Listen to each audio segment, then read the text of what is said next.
Happy after Valentine's Day. So glad to have you here for another episode of Evolve. I am your host, Monette Brann-Natta.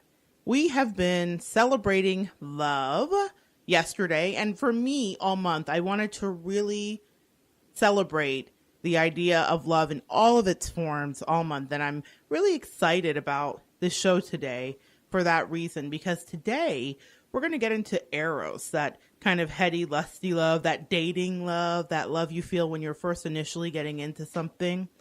And we have a guest today that I think is going to help us understand a little bit of what his experience was like in that, but also about contrast and creation. My guest today is a software engineer, and in that capacity, he is a linear thinker. But what I found really fascinating about Scott is that he has an incredibly high level of emotional intelligence. He gets the nature of people, and he's emotionally tapped in, and he has a keen understanding about creating and building things. And that is what we're going to talk about today. The creating and building that Scott had to do in order to inhabit his new life. Over the past few weeks, we've talked about the Greek origins of the word love. So far, Philusia, the love of self, pragma last week, long-standing love, and this week, we're going to dive into Eros. And it is very appropriate to say dive, because when Eros comes into your life, that is your natural inclination. You want to dive. Because Eros is all-encompassing, and it's heady, and it's a passionate, lusty drive that helps usher you into the falling in love stage, different from pragma last week, which is the standing in love stage. But before we get into Eros, we have to energetically send out rockets of desire to attract the thing that we are wanting. Now, Scott did this by experiencing contrast. Dun, dun, dun. What is contrast? Can be kind of heavy in our time and space reality. Contrast is how we create. Sometimes experiencing a thing that doesn't feel good helps you to change your vibration and frequency to get into a place, a situation, a job, a relationship, a friendship that you do want. Today, Scott is going to walk us through the path that led him to experience Eros, which ultimately led him to real love. So good to have you with us today, Scott. Hi. Hi. So good to have you here today. And I first wanted to just talk about your dating stuff, because I've really found you to be very helpful, and I've really found you to have great insight as you were going through that. For me, you were very helpful for me. So as you were getting into that, what made you want to get back into dating? And I want to just preface it by letting everybody know you were married previously. So what made you want to get back into that? Well, I was in a long-term marriage, 18 years. It was not a good marriage. It was to somebody that was, emotionally abusive, was not a good match. Somebody I had met, early in life, tried to make things work, but sometimes, you stick around with the wrong person way too long, and that's what happened. Eventually, it ended in divorce. And I came out of that with very low self-esteem because, it was an emotionally abusive relationship. That sort of wears on you, and you start to buy into the belief that you're not worthy of love, and you're not somebody that anybody would want. And that's where I was when I first started the idea of online dating. It was always hard for me to approach a woman without reason. Once I could talk to somebody, I was fine.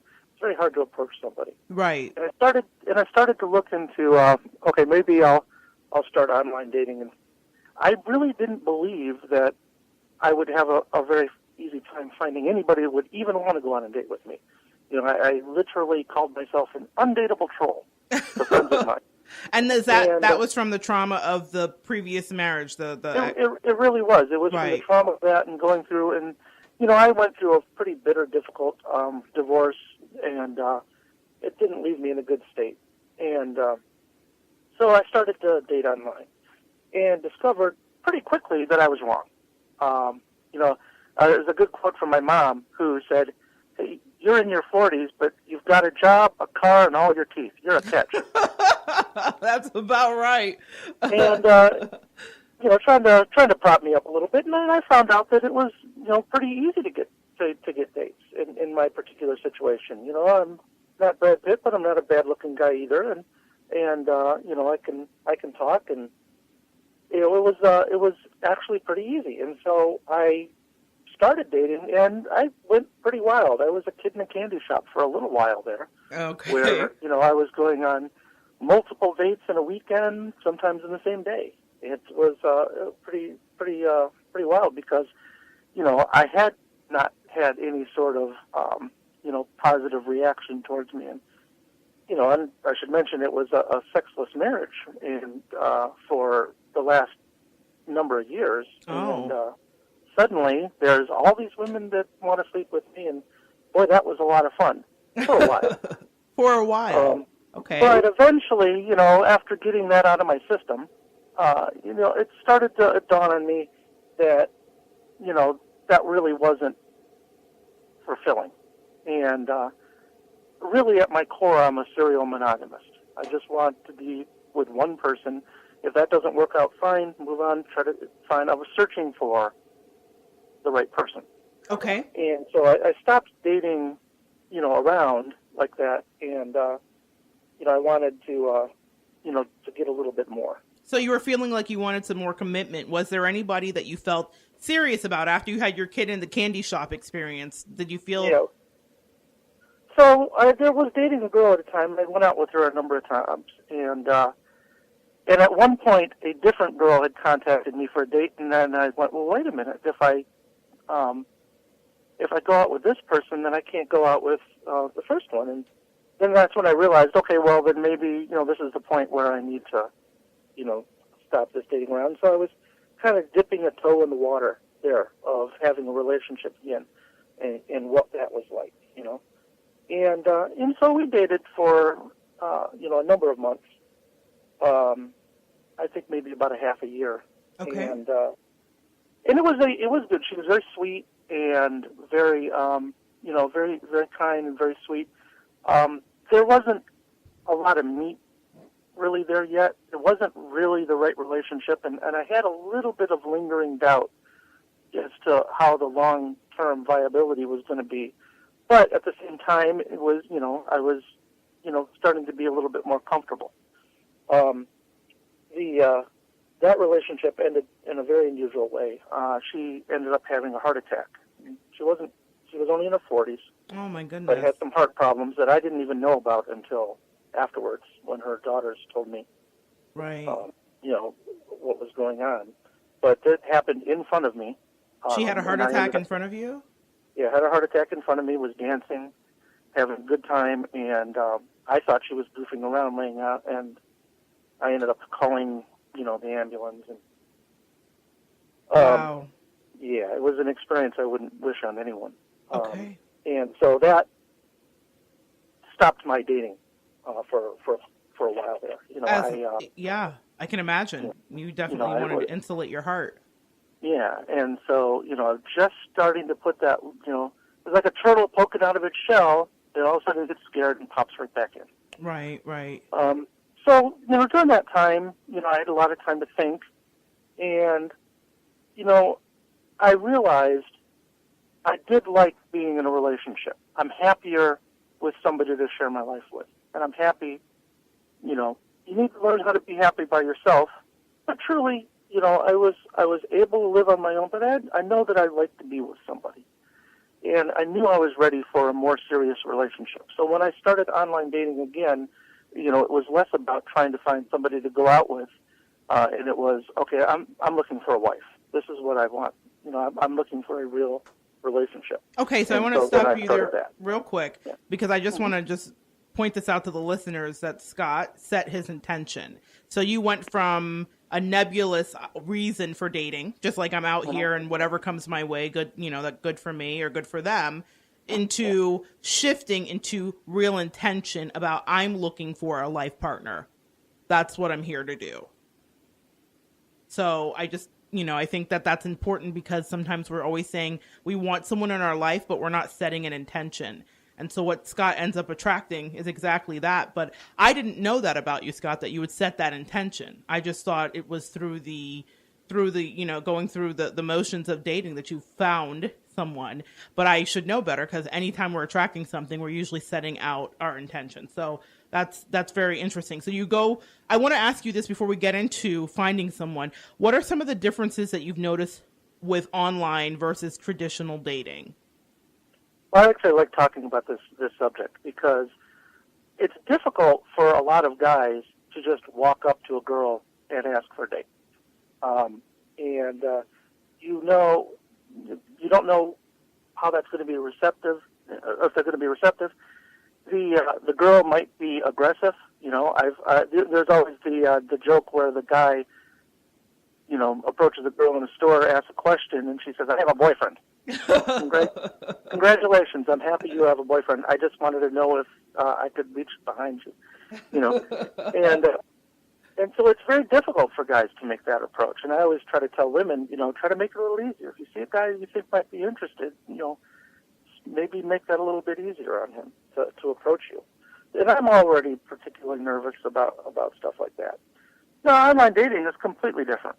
Okay? You put your profile out there, you put some words about yourself, you get to look at other people, and if you connect with somebody online like that, you know that they've at least looked at your picture, right? And they've at least read what you wrote, yes, and they're still interested. They're still interested, yes.